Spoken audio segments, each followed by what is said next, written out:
Muntazam ichkilik ichadigan erkak bilan yashash kerakmi? Juda og'ir savol. Menimcha bu savol ko'pchilik ayollarni qiynayapti. Nima uchun erkak ichkilik ichadi?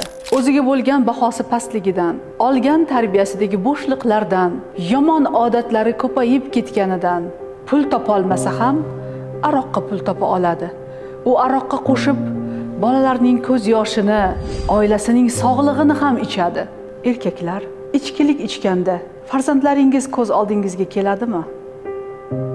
Ayolingizning ko'z yoshi ko'z oldingizga keladimi? Bolalaringizning rizqini ham qo'shib ichayotganligingiz ko'z oldingizga keladimi? Ichkilik ichaverib ertaga siz hech kimga kerak bo'lmay qolishingiz ko'z oldingizga keladimi? Sizdan chiqayotgan aroq hidi bilan go'zal, mo'tabar ayolingiz yashashga majburmi? O'ylab ko'ring. Ayollar, tanlov o'z qo'lingizda. Istasangiz yashang agar va'da bersa, istamasangiz farzandlaringiz uchun o'zingizni ehtiyot qiling.